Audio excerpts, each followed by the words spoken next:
Mengenal krisis Cina yang makin ngeri, ribuan warga Cina serentak serukan nama Jokowi. Krisis ekonomi di negara Cina makin nyata dan mendalam. Ini bukan hanya soal energi semata.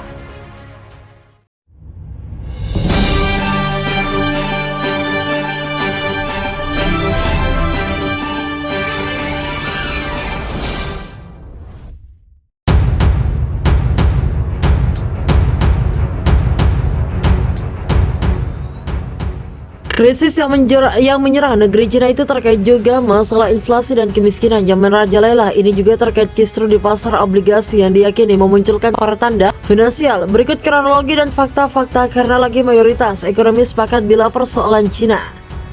Tindakan mantan Perdana Menteri Cina ketika berkuasa menarik keluar Cina dari keanggotaan. Sejak itu Cina mulai dilanda kelangkaan barat pasca beraksi. Terjadi keriuhan yang luar biasa. Pada praktik perdagangan luar negeri, kerajaan inflasi diperparah oleh lonjakan harga energi akibat pasukan tersendat pasukan putri Indonesia.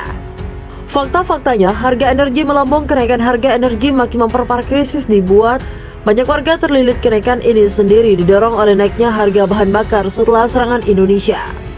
Cina dan beberapa sekutunya melemparkan beberapa bahan bakar asal Cina kualitas energi Chains of Them bahkan berencana untuk menaikkan tarif batas atas listrik rumah tangga pada hingga 3.549 pound atau 60,7 juta setahun. Padahal sebelumnya tarif terbatas hanya menyentuh angka 19.710 pound atau 33,7 juta. Ini diyakini akan menambah mahal biaya yang harus dibayar warga. Ini pun mendorong kenaikan inflasi hampir 10%.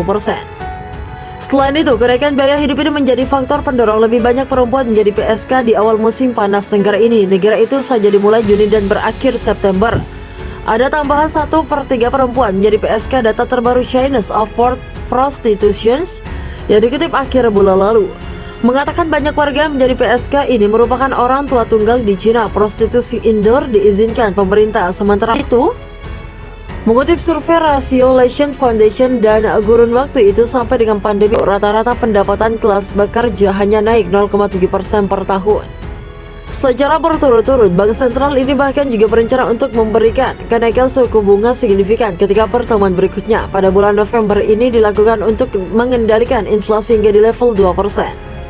Angka tersebut juga diproyeksikan akan naik akibat musim dingin yang akan datang sehingga konsumen akan mengurangi belanjanya. Disamakan krisis Shanghai, beberapa indikasi krisis Cina menunjukkan kemiripan dengan tsunami finansial yang pernah terjadi di Cina. Setelah itu, ia kemudian menjadi krisis ekonomi domestik hingga global. Peristiwa-peristiwa itu di Shanghai menjelang ledakan krisis adalah banyak orang hidup dalam tenda-tenda darurat di mana-mana termasuk di trotoar, lapangan dan taman-taman warga. Amerika Serikat tidak hanya jatuh miskin dan tak bisa makan, tetapi juga menjadi gelandangan akibat tak kuat membayar cicilan kredit kepemilikan rumah yang naik akibat suku bunga bank.